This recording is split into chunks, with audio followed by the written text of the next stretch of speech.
Welcome on in, my Ashwings, to another installment of the Silver Age A to Z series for Flesh and Blood TCG. Today, we are going to go ahead and go into Azalea, probably one of the most terrifying rangers in the entirety of the Silver Age meta, just because being able to send dominated arrows with a bunch of very, very powerful on hits does tend to cause a lot of problems for our opponents.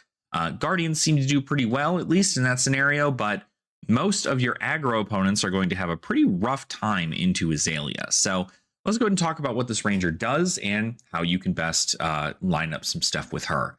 So Azalea has a lot of text here, but effectively what it means is you can pay 0 resources once per turn to put a card from your arsenal to the bottom of your deck. And if you do that, you put the top card of your deck face up in your arsenal.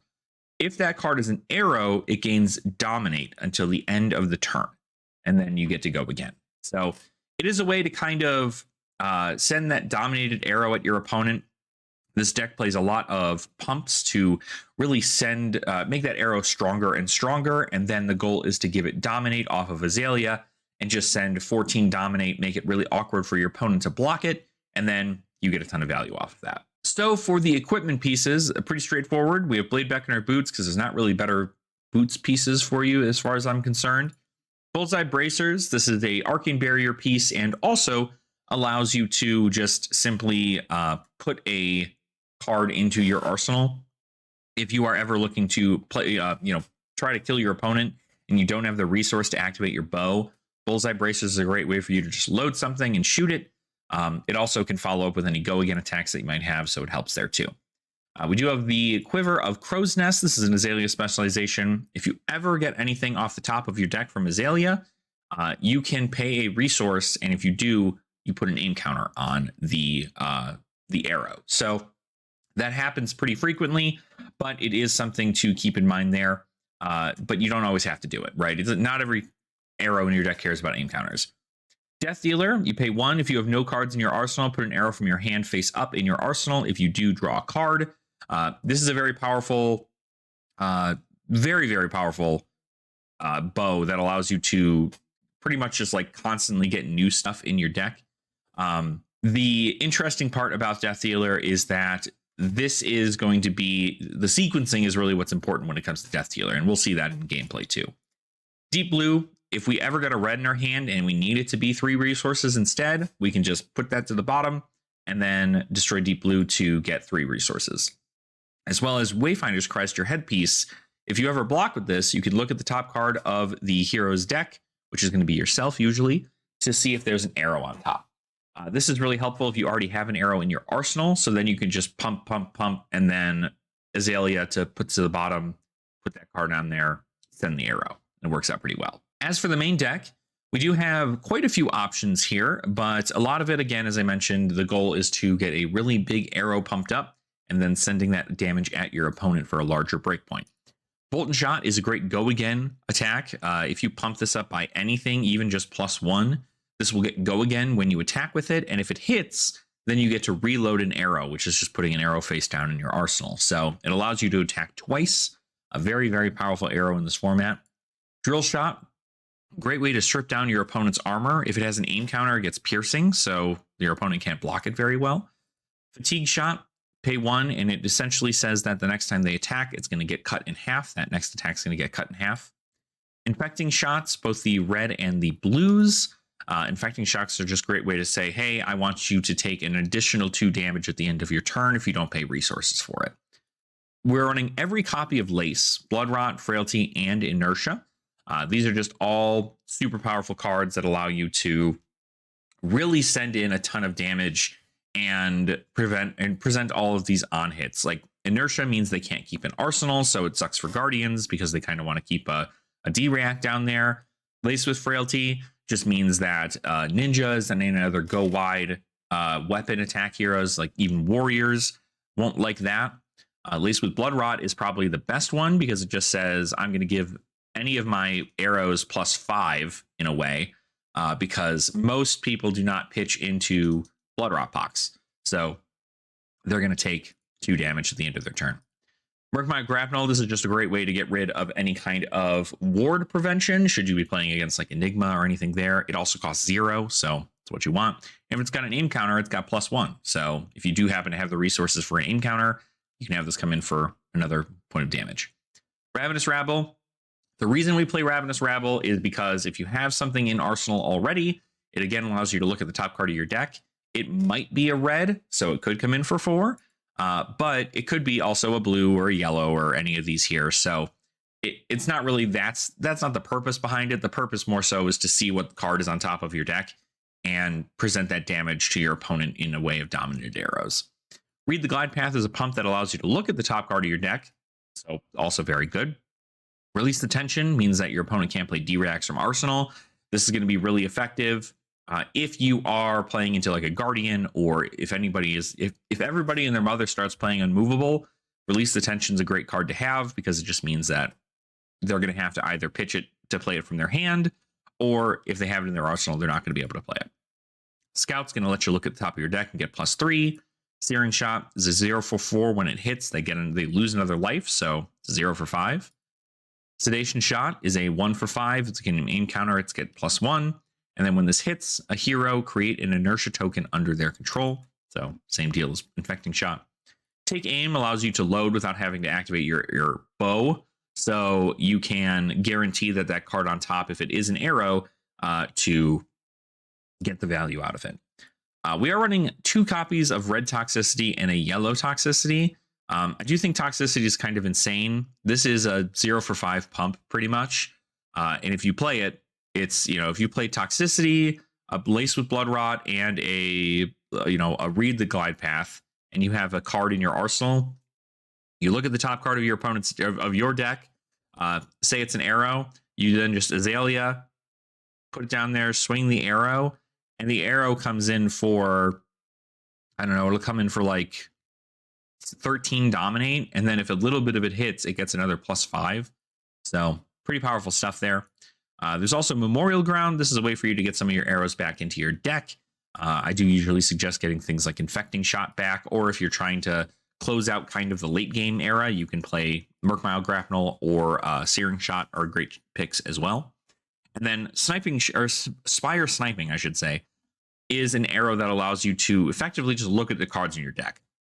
When you pitch into Azalea and you put this in your arsenal, you get to look at the top 2 cards of your deck, put them back in any order. That allows you, because if you had a pump and then an arrow, you can then put the arrow on top of the pump, and then that way you can Azalea for a dominated ability. So pretty good stuff there. It's a pretty straightforward Azalea list. There's some things from High Seas that I thought about including that I have not yet. Haven't done a whole lot of testing with her just yet, but I do think she has quite a good potential into the Silver Age meta here with dominated arrows. Just like it does a lot to your opponent. We are also running Arcane Polarity because we don't really want to AB anything a whole lot, but Arcane Polarity at least allows us to gain some life. We do have Battlefront Bastion, which is just a good popper in the deck. We have Sleep Darts in case our opponent has a really powerful hero ability that we want to turn off, or if we want to send more damage at them because they're not going to block.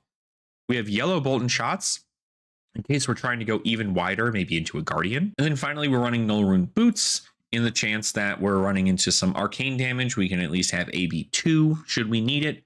Turns a lot of our yellows into resources to pitch, and so on and so forth there. But yeah, that's pretty much the deck here.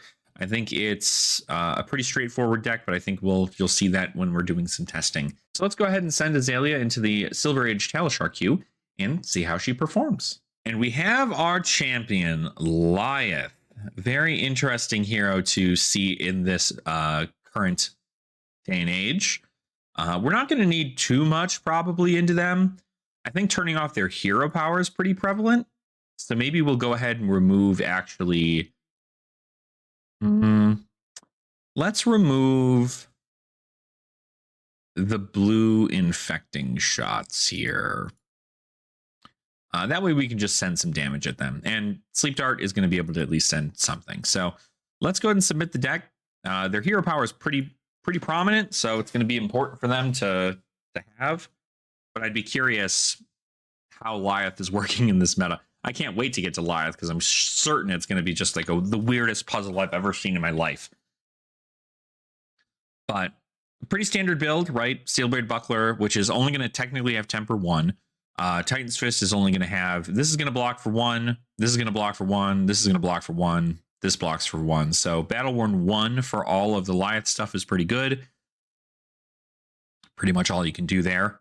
I'm surprised they don't have the Clash Field. I feel like that would be pretty nice comparatively to what we're doing here. All right, Nimblism makes some sense. Bask in your own greatness. Okay. Pitching for it, so they got the whole thing. So making some mites. What do we want to keep in our hand? Probably don't need the Rav. And I probably block this here too. So keep a Frailty and a Spire Sniping. Just Bach 5, draw, Razor Reflex. Now that's interesting. Okay. Sure. Sure. That's fine. 3 mites on their turn is going to be pretty good. Now, in this situation, if we're going to send a Dominated Arrow, we're probably not going to actually rip a whole lot of cards out of their hand, which is kind of okay. All right. We're going to go ahead and we're going to Death Dealer. I'm going to pitch this to put the Spire Sniping in here. Okay, so that kind of sucks because none of these are arrows. I guess we're going to put this up here. We could just send it all, probably. That is unfortunate that we did not see another arrow on top here, but I think we just need to send this.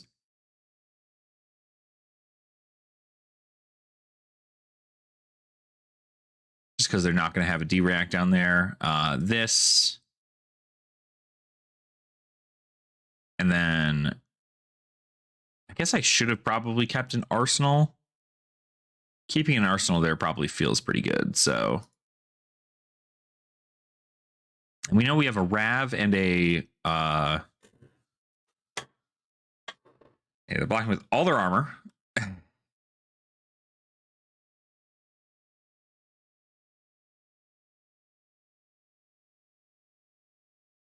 Okay. Well, at least they had blocks fairly okay, right? We got they're the arrows, right? They were just under the other ones here. So I fear maybe removing attack actions for arrows would have been better here. Villainous Pose is going to come through. They're going to get booed. Another Mite token. They're going to play Booze, and then they're probably going to swing with their hammer, if I were to guess. Spew Obscenities for 11. On hit, if you control a confidence or Mite token, this gets +1. When it hits a hero, create a confidence and a Mite token. So 11's pretty good. I don't think I can just like full block 11. I can give you this and this. Maybe take 9 here. Try to turn off your hero power.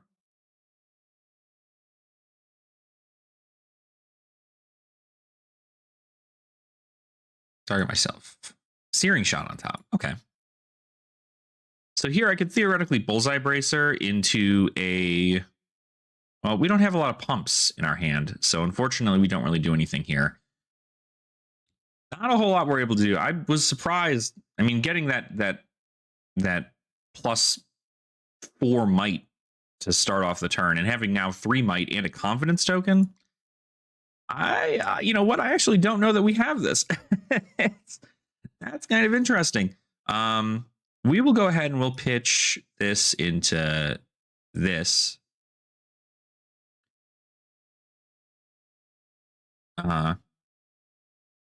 Okay, so we have the Searing Shot. Let's send a Ravenous Rabble. Revealed as a Scout the Periphery. So we are unfortunately not going to be actually sending a ton of damage at our opponent, but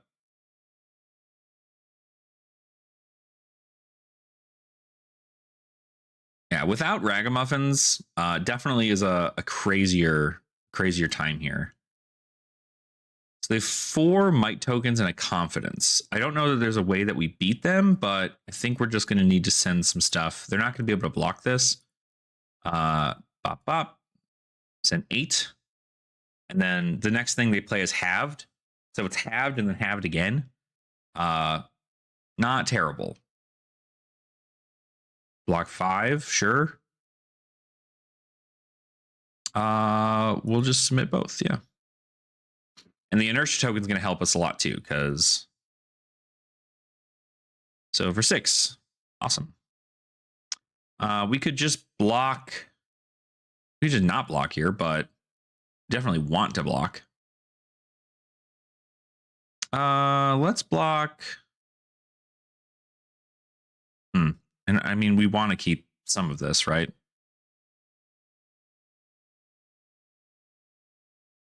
This has a crush ability, though. It's just 4 more damage here. They discard a card. Ooh, I actually do need to block. 4 or more damage. Damn. That sucks. That sucks. I don't actually know that.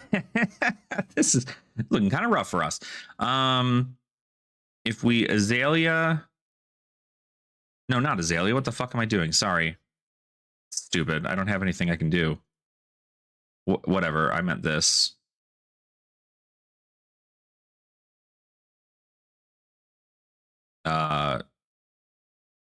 Send infecting shot for 5.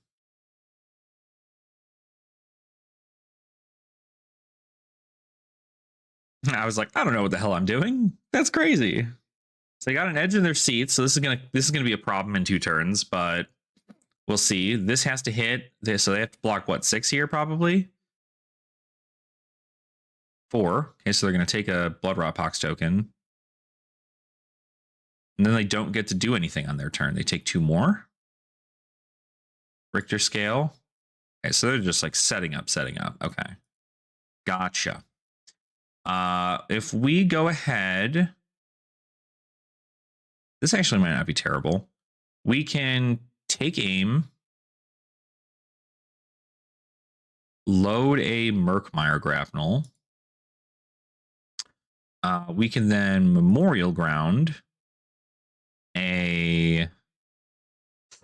We don't really have a... I mean, fatigue shot's probably correct.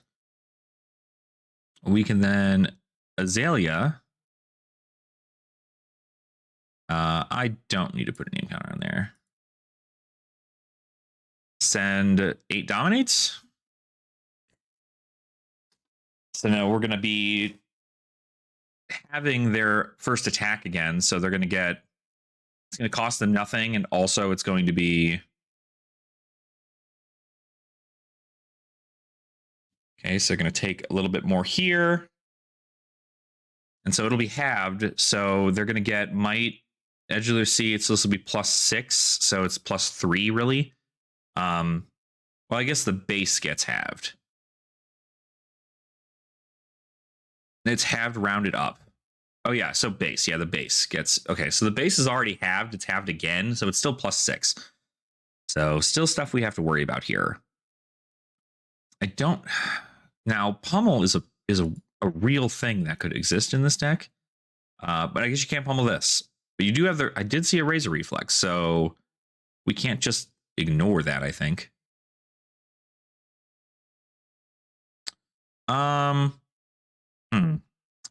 We block it with this. You know what? Just make them have it. They've got it. Good game. That's it. That's all you got to do. You got to make them have it. And they had it. So that is correct. But that didn't feel too bad towards the end there. Being able to kind of like get a lot more damage through, I think, was pretty good. It's a very interesting deck. I'd love to see how this actually like plays out. I love the Razor Reflex is a crazy thing here too. It's just nice. I think it's nice. It's a nice thing to have. So very interesting to build that when I see them. But for right now, that was Azalea. You'll see it's just kind of a little bit off kilter. I'd think maybe something like, obviously, if you hit good cards off the top of your deck, like you see more arrows, uh, they very well could just be an arrow to pump ratio that I'm missing. But overall, I think the deck does what it should do, which is send that big damage, right? A fatigue shot into that. I definitely think that this deck kind of gets around that because it halves the base. So the base of this was halved and it was halved again, but it's already only coming in for one. And then they get the boo, which is a pump, and then they get the pumps. So this really didn't lose any kind of damage. It still came in for 7 and powered through the rest of that there. So it is what it is, but overall, I think it's I think Azalea did exactly what I wanted her to do, which is get arrows in there, send arrows.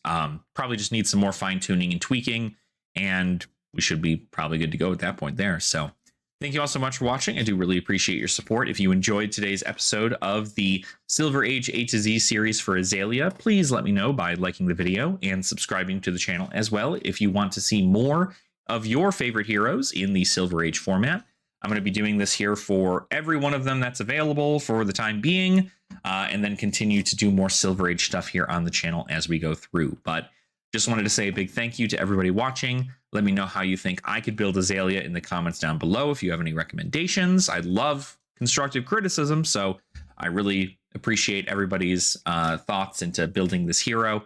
And of course, as always, I hope you continue to have fun in the flesh and blood.